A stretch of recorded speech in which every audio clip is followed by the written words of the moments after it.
महाराष्ट्र राज्यातील विविध मतदारसंघाचे निकाल लागले असून त्यात महायुती बहुसंख्येने सत्यात आले असल्याचे चित्र स्पष्ट झाले आहे। याच पार्श्वभूमीवर उमरगा लोहारा विधानसभा मतदारसंघातील मुरुम शहर परिसरातील 14 बूथवर झालेल्या मतदानापैकी 8 बूथवर महायुतीने बाजी मारली असून 6 बूथवर महाविकास आघाडीला लीड मिळाली आहे।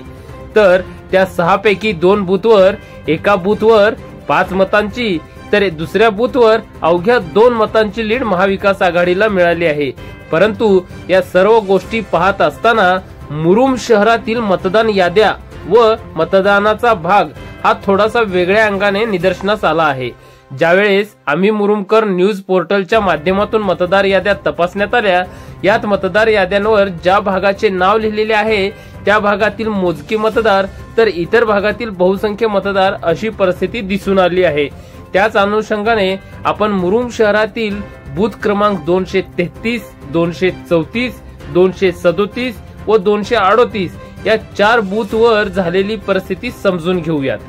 पशुवैद्यकीय दवाखाना जवळील भाग ते संभाजीनगरचा मोजका भाग तसेच भीमनगर येथील काही भाग हा 233 मध्ये आहे। या ठिकाणी महाविकास आघाडीला 48 मतांची लीड मिळाली आहे। तर 234 या बूथवर संभाजीनगरचा बहुसंख्य भाग, बाहेरपेठ, नेहरू नगर येथील बहुसंख्य भाग यामध्ये आहे।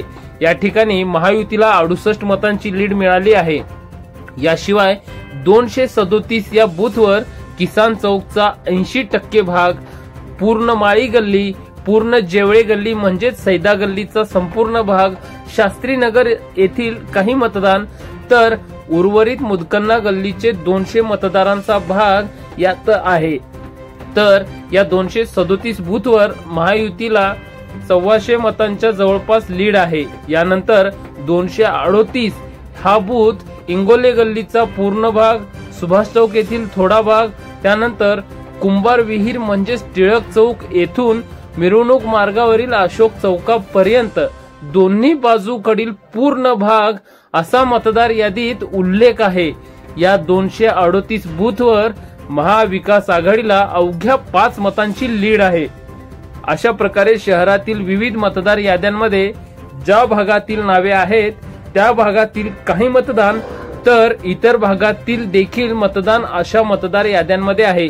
ही माहिती मुरुम शहरातील राजकीय, सामाजिक याशिवाय विविध क्षेत्रात कार्यरत असणाऱ्या मतदार बांधवांना व्यवस्थितरित्या समजावी म्हणून काही बूथचे उदाहरण दाखल माहिती देण्यात आली। धन्यवाद।